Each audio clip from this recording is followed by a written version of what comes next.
दोस्तों नमस्कार, स्वागत है एक बार फिर से आज की बड़ी और ताजा खबरों में। आपको बता दें कि भारतीय किसान यूनियन का बड़ा ऐलान। कृषि कानूनों के विरोध में आज देश भर में सरकार का पुतला फूकेंगे किसान। वहीं हाईवे के बाद अब देश भर में रेलगाड़ियां रोकेंगे किसान।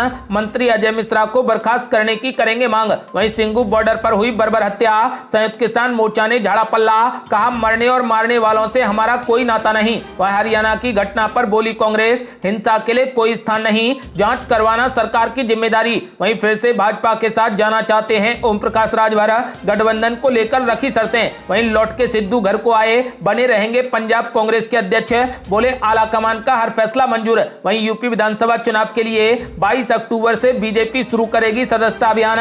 गृह मंत्री अमित शाह करेंगे शुरुआत। वहीं ओम प्रकाश चौटाला का बड़ा ऐलान, कहा कांग्रेस ने तीनों कृषि कानून बनाए और भाजपा ने इन्हें लागू किया, फिर क्यों हो रहा प्रदर्शन। वहीं अखिलेश यादव का बड़ा ऐलान, बोले वोट से तय होगी परिवर्तन की नई मंजिल। और भी बड़ी खबरों को जानने के लिए वीडियो को लाइक कर दें, चैनल को सब्सक्राइब कर लें और घंटी बटन जरूर दबा दें। वहीं पहली बड़ी खबर है, भारतीय किसान यूनियन का बड़ा ऐलान। कृषि कानूनों के विरोध में आज देश भर में सरकार का पुतला फूकेंगे किसान। ये आपको बता दें कि तीनों कृषि कानूनों का विरोध कर रहे संयुक्त किसान मोर्चा में शामिल है भारतीय किसान यूनियन के कार्यकर्ता संयुक्त किसान मोर्चा के आह्वान पर आज देश भर में सरकार का पुतला फूकेंगे और तीनों कृषि कानूनों को वापस लेने की मांग करेंगे। जनपदों में ब्लॉक स्तर पर भारत सरकार का पुतला दहन किया जाएगा। भारतीय किसान यूनियन के निवर्तमान जिलाध्यक्ष धीरज लाठिया ने बताया कि पुतला दहन का कार्यक्रम प्रत्येक ब्लॉक में आयोजित होगा। भारतीय किसान यूनियन के कार्यकर्ता संयुक्त किसान मोर्चा के आह्वान पर आज पूरे देश में पीएम मोदी और गृह मंत्री अमित शाह के पुतले फूकेंगे। आपको बता दें कि पुतले फूकने के बाद सरकार से तीनों कृषि कानूनों को रद्द करने की मांग करेंगे। उन्होंने ऐलान कर दिया है कि जब तक तीनों कृषि कानून रद्द नहीं करते या वापस नहीं लिए जाते तब तक किसानों का आंदोलन जारी रहेगा। यदि आप भी किसानों का खुले दिल से समर्थन करते हैं तो इस वीडियो को लाइक कर अपनी राय हमें कमेंट बॉक्स में जरूर दें। और ये बड़ी खबर, नेशनल हाईवे के बाद अब देश भर में रेलगाड़ियां रोकेंगे किसान। मंत्री अजय मिश्रा को बर्खास्त करने की करेंगे मांग। ये आपको बता दें कि लखीमपुर खीरी मामले में केंद्रीय मंत्री अजय मिश्रा की बर्खास्तगी की मांग को लेकर किसानों ने अब पटरियों पर विरोध प्रदर्शन शुरू करने का ऐलान कर दिया है। एक कार्यक्रम के दौरान भारतीय किसान यूनियन के प्रवक्ता राकेश टिकैत ने 18 अक्टूबर को देश भर में 6 घंटों तक रेलगाड़ियां रोकने का ऐलान किया है। किसानों ने मंत्री अजय मिश्रा पर आपराधिक साजिश रचने का आरोप लगाया है। किसान मोर्चा ने कहा कि 18 अक्टूबर को हर जिले में किसान पटरियों पर जाएंगे और विरोध प्रदर्शन करेंगे। अलीगढ़ में आयोजित एक कार्यक्रम में राकेश टिकैत ने कहा कि सोमवार को सुबह 10 बजे से लेकर शाम 4 बजे तक प्रदर्शनकारी देश भर में रेल रोकेंगे। टाइम्स ऑफ इंडिया से बातचीत में किसान नेता ने कहा कि हर जिले से किसान अपने नजदीकी रेल की पटरियों को रोकेंगे। आपको बता दें कि उन्होंने कहा कि मंत्री अजय मिश्रा पर आपराधिक आरोप है, लेकिन उन्हें तलब नहीं किया गया है और न ही उन्हें पद से हटने के लिए कहा गया है।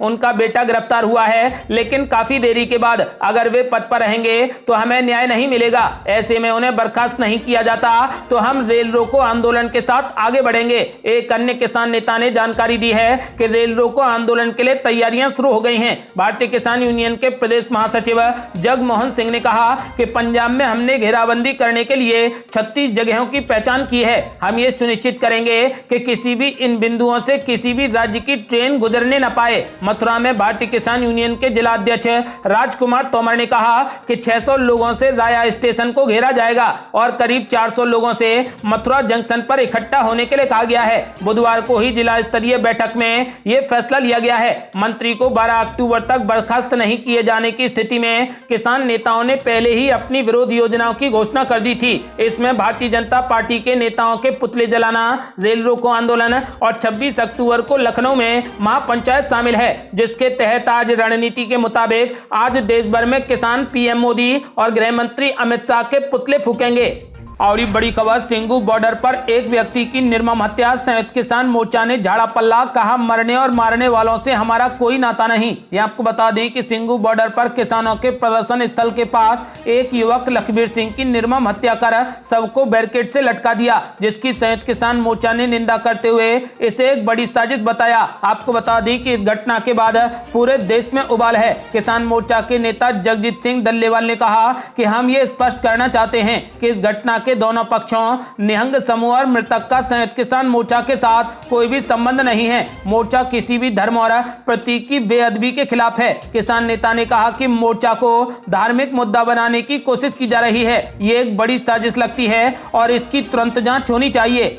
और ये बड़ी खबर, हरियाणा की घटना पर बोली कांग्रेस, हिंसा के लिए कोई भी स्थान नहीं, जांच करवाना सरकार की जिम्मेदारी। ये आपको बता दें कि हरियाणा के कुंडली बॉर्डर पर किसानों के प्रदर्शन स्थल के पास एक शव मिलने की घटना पर कांग्रेस पार्टी ने कहा कि हिंसा के लिए कहीं भी कोई भी स्थान नहीं है। देश के मुख्य विपक्षी दल ने कहा यह सरकार की जिम्मेदारी है कि वो इस घटना की जांच करवाए और मामले में कानून के अनुसार कार्रवाई करे। आपको बता दें कि हरियाणा के सोनीपत में कुंडली बॉर्डर पर एक युवक की बर्बर तरीके से हत्या कर दी गई। 3 कृषि कानूनों को रद्द कराने की मांग को लेकर चल रहे धरना स्थल की मुख्य स्टेज के पीछे बैरिकेड पर एक व्यक्ति का शव बंधा मिला। उसकी नृशंस तरीके से पिटाई करने के साथ ही दाहिना हाथ काटकर मारा डाला। आपको बता दें कि पवन खेड़ा ने कहा कि देश में कानून के अनुसार शासन होना चाहिए। इस मामले की तह तक जाना, इसकी जांच करवाना और कानून के अनुसार कार्रवाई करना सरकार की जिम्मेदारी है। एक अन्य कांग्रेस नेता सलमान अनीस सोज ने इसे लेकर कहा कि सिंघू बॉर्डर पर हुई निर्मम हत्या बेहद चौंकाने वाली और बेहद निंदनीय है। और ये बड़ी खबर, एक बार फिर से भाजपा के साथ जाना चाहते हैं ओम प्रकाश राजभर, गठबंधन को लेकर रखी शर्तें। ये आपको बता दें कि अगले साल की शुरुआत में होने वाले विधानसभा चुनाव को लेकर सभी राजनीतिक पार्टियों ने माहौल बनाना शुरू कर दिया है। बसपा हो या सपा, सभी ने चुनाव को लेकर कमर कस ली है। कुछ छोटी पार्टियों की बड़ी पार्टियों से गठबंधन को लेकर भी चर्चा चल रही है। इनमें से एक है ओम प्रकाश राजभर की सुहेलदेव भारतीय समाज पार्टी। वैसे तो ओम प्रकाश राजभर ओवैसी के साथ मिलकर गठबंधन की तैयारी कर चुके हैं, लेकिन मीडिया रिपोर्ट्स के अनुसार ओम प्रकाश राजभर एक बार फिर से भाजपा के साथ आना चाहते हैं। ओम प्रकाश राजभर ने भाजपा से गठबंधन को लेकर अपनी कुछ शर्तें रखी हैं। हालांकि इसकी अभी तक आधिकारिक पुष्टि नहीं की गई है। चर्चा यह भी है कि ओम प्रकाश राजभर आने वाले दिनों में बड़ी पंचायत के दौरान गठबंधन का ऐलान कर सकते हैं। लखनऊ में आयोजित एक कार्यक्रम में सुहेलदेव भारतीय समाज पार्टी के राष्ट्रीय अध्यक्ष ओम प्रकाश राजभर ने कहा कि 27 अक्टूबर को मऊ के हलादरपुर में वो बड़ी महापंचायत का आयोजन कराने जा रहे हैं। उन्होंने कहा कि इस पंचायत के दौरान यूपी विधानसभा चुनाव को लेकर सुभाषपा के गठबंधन का ऐलान किया जाएगा। और ये बड़ी खबर, लौट के सिद्धू घर को आए, बने रहेंगे पंजाब कांग्रेस के अध्यक्ष, बोले आला कमान का हर फैसला मंजूर। ये आपको बता दें कि पंजाब कांग्रेस में सत्ता परिवर्तन के बाद भी राजनीतिक संघर्ष जारी है और उसे सुलझाने की कवायद भी की जा रही है। हालांकि एक बार फिर से पंजाब को लेकर दिल्ली से मोहाली तक हलचल तेज हो गई है। पंजाब के मुख्यमंत्री ने आज एक बार फिर पूर्व मुख्यमंत्री कैप्टन अमरिंदर सिंह से मुलाकात की, तो वहीं दिल्ली स्थित पंजाब भवन में नवजोत सिंह सिद्धू कांग्रेस के कई नेताओं से मिले। दिल्ली में पार्टी के पंजाब प्रभारी हरीश रावत और केसी वेणुगोपाल से भी सिद्धू की मुलाकात हुई। इस बीच नवजोत सिंह सिद्धू ने एक बार फिर पार्टी आला कमान पर भरोसा जताया है। उन्होंने कहा कि सोनिया गांधी, राहुल गांधी और प्रियंका गांधी वाड्रा ही मेरे नेता हैं। मुझे उनके नेतृत्व पर पूरा भरोसा है। आला कमान का मुझे हर फैसला मंजूर है। तो वहीं हरीश रावत ने कहा कि अब साफ हो गया है कि सिद्धू पंजाब कांग्रेस के अध्यक्ष बने रहेंगे और संगठन को मजबूत करेंगे। हरीश रावत ने कहा कि नवजोत सिंह सिद्धू ने साफ तौर पर कहा कि कांग्रेस अध्यक्ष का फैसला उन्हें हर हाल में मंजूर होगा। निर्देश स्पष्ट है कि नवजोत सिंह सिद्धू को पंजाब कांग्रेस अध्यक्ष के रूप में काम करना चाहिए और संगठनात्मक संरचना की स्थापना करनी चाहिए। आपको बता दें कि इसकी आधिकारिक घोषणा कल होगी।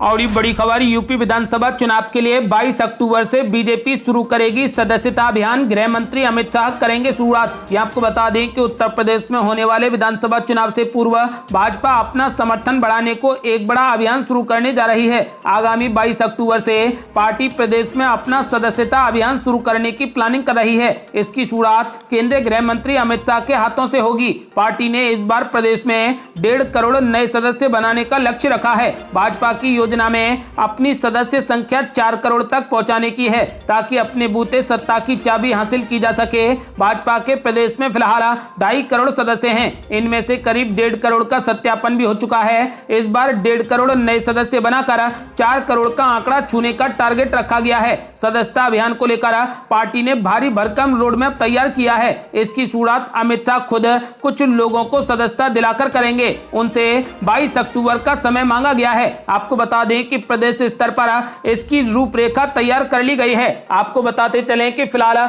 उत्तर प्रदेश में बड़ी जीत हासिल करने के लिए अमित शाह ने बड़ी रणनीति तैयार की है। और ये बड़ी खबर, ओम प्रकाश चौटाला का बड़ा ऐलान, कहा कांग्रेस ने तीनों कृषि कानून बनाए लेकिन भाजपा ने इन्हें लागू किया, दोनों ही पार्टियां किसान विरोधी। ये आपको बता दें कि इंडियन नेशनल लोक दल यानी इनेलो के सुप्रीमो एवं पूर्व मुख्यमंत्री ओम प्रकाश चौटाला ने कहा कि कांग्रेस व भाजपा एक ही सिक्के के दो पहलू हैं। देश में कांग्रेस ने ही 3 कृषि कानून बनाए लेकिन बहुमत पूरा न होने के कारण वो इसे पारित नहीं करवा सकी, लेकिन भाजपा ने सत्तारूढ़ होने के बाद इन्हें लागू करने का काम किया है। उन्होंने कहा कि ये दोनों ही सियासी दल किसान व मजदूर विरोधी हैं। पूर्व मुख्यमंत्री ओम प्रकाश चौटाला ने आरोप लगाया कि अब कांग्रेस इन कानूनों पर किसानों से वाहवाही लूटने के लिए इसका समर्थन कर रही है। कांग्रेस के ठीक विपरीत इनेलो पहले ही दिन से इन तीनों कृषि कानूनों के लागू किए जाने के विरोध में थी और किसानों व कृषि को बचाने के लिए पूरा संघर्ष कर रही है। इनेलो चौधरी देवीलाल की नीतियों पर चलते हुए सदैव किसानों के हित के लिए संघर्ष करने वाली पार्टी है और वर्तमान में भी इस दिशा में किसानों के साथ कंधे से कंधा मिलाकर खड़ी है।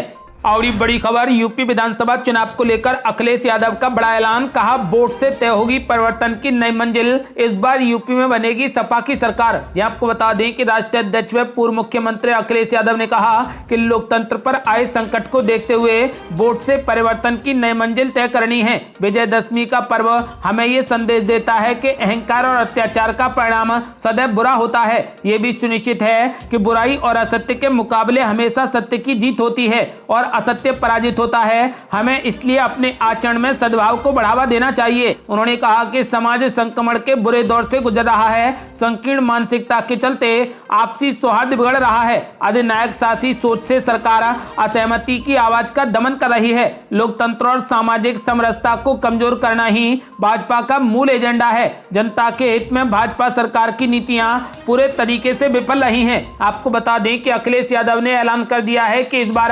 2022 में सपा की सरकार बनेगी। और बड़ी खबर, सिंगू बॉर्डर पर शख्स की बेरहमी से हत्या करने वाले निहंग ने किया सरेंडर, कोर्ट में आज होगी पेशी। यह आपको बता दें कि सिंगू बॉर्डर पर किसान आंदोलन के लिए बने मंच के पास हुई दलित शख्स की हत्या के मामले में एक निहंग ने पुलिस के सामने सरेंडर कर दिया है। निहंग सरबजीत सिंह ने दावा किया है कि उसने ही यह हत्या की थी। पुलिस निहंग को आज कोर्ट में पेश करेगी, जिससे पहले उसका मेडिकल कराया जाएगा। मंच के पास से दलित शख्स लखबीर सिंह की हत्या कर दी गई थी, जिसके शव से हाथ को अलग करके बैरिकेड पर लटका दिया गया था। सुबह मामले के सामने आने के बाद से देश भर में हड़कंप मचा था। लखबीर सिंह पंजाब के तरन तारण जिले के चीमा खुर्द गांव का रहने वाला था। निहंग सरबजीत सिंह ने शुक्रवार शाम को पुलिस के सामने सरेंडर किया है। उसने जिम्मेदारी लेते हुए कहा कि उसने ही लखबीर सिंह की हत्या की है। आपको बता दें कि इस मामले में आज उसे कोर्ट में पेश किया जाएगा। और ये बड़ी खबर, आज होगी कांग्रेस कार्य समिति की बड़ी बैठक, पार्टी अध्यक्ष को लेकर होगा फैसला। ये आपको बता दें कि कांग्रेस अध्यक्ष सोनिया गांधी की अध्यक्षता में आज पार्टी की कार्य समिति की बड़ी बैठक होगी। कार्य समिति की बैठक में वैसे तो लखीमपुर खीरी समेत बाकी सभी अहम मुद्दों पर चर्चा होगी, पर सबकी नजर इस बात पर होगी कि कांग्रेस में नए और स्थायी अध्यक्ष के चुनाव के लिए क्या फैसला लिया जाता है, क्योंकि हाल ही में एक बार फिर G23 नेताओं ने इस मुद्दे पर कांग्रेस नेतृत्व को घेरना शुरू कर दिया है। एक तरफ जहां पर कांग्रेस महासचिव प्रियंका गांधी वाड्रा उत्तर प्रदेश के लखीमपुर खीरी में हुई घटना को लेकर बीजेपी सरकार को घेरने में लगी हैं, तो वहीं दूसरी तरफ पार्टी में आंतरिक कलह शांत होने का नाम नहीं ले रही। कैप्टन अमरिंदर सिंह को अचानक ही मुख्यमंत्री पद से हटाना, वहीं नवजोत सिंह सिद्धू को पंजाब कांग्रेस अध्यक्ष की कमान दे देना और उसके बाद सिद्धू के अचानक इस्तीफे की घोषणा के बाद कांग्रेस के बागी गुट G23 ने एक बार फिर से गांधी परिवार को कटघरे में खड़ा कर दिया है। पार्टी के वरिष्ठ नेता कपिल सिब्बल ने यहां तक कह दिया था कि अब तो ये तक नहीं पता कि पार्टी का नेता कौन है। गुलाम नबी आजाद ने तो सोनिया गांधी को चिट्ठी लिखकर तुरंत कार्य समिति की बैठक बुलाने की मांग की थी। आपको बता दें कि जिसके चलते ये कार्य समिति की बैठक बुलाई है।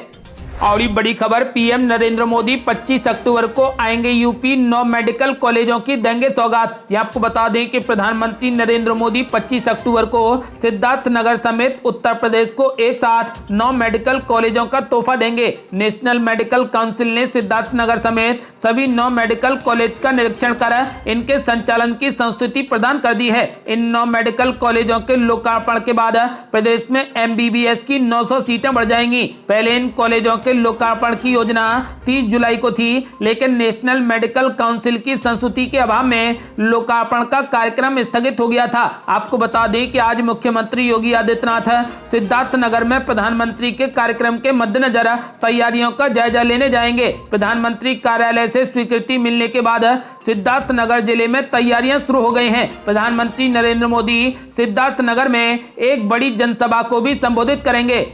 और ये बड़ी खबर, मिशन 2024 को लेकर क्षेत्रीय दलों की काट को भाजपा ने बनाई बड़ी रणनीति। यह आपको बता दें कि भाजपा नेतृत्व पार्टी के राष्ट्रव्यापी विस्तार के बाद उसकी पहुंच को व्यापक बनाने और मजबूती देने में जुटा हुआ है। इसके लिए रणनीति के तहत सरकार और संगठन में बड़े शहरों के बजाय ग्रामीण क्षेत्रों से जुड़े नेताओं को आगे लाया जा रहा है। हाल ही में हुए केंद्रीय मंत्रिपरिषद के विस्तार, राज्यों के परिवर्तन और राष्ट्रीय कार्यकारिणी के गठन में इस दिशा में काफी काम किया गया है। दरअसल भाजपा नेतृत्व 2024 के लोकसभा चुनाव की रणनीति को लेकर अभी से काम कर रहा है, जिसमें उसे राष्ट्रीय दलों की बजाय क्षेत्रीय दलों से ज्यादा चुनौती मिलने की संभावना है। ऐसे में उसकी नई रणनीति काफी कारगर हो सकती है। पार्टी के एक प्रमुख नेता ने कहा कि भाजपा इस समय देश की सबसे बड़ी पार्टी है, हर राज्य में उसकी पहुंच है और इसे मजबूती देने के लिए कस्बों से गांव तक पहुंची है। अब वहां के नेतृत्व को भी आगे लाया जा रहा है। शहरी क्षेत्रों के बड़े नाम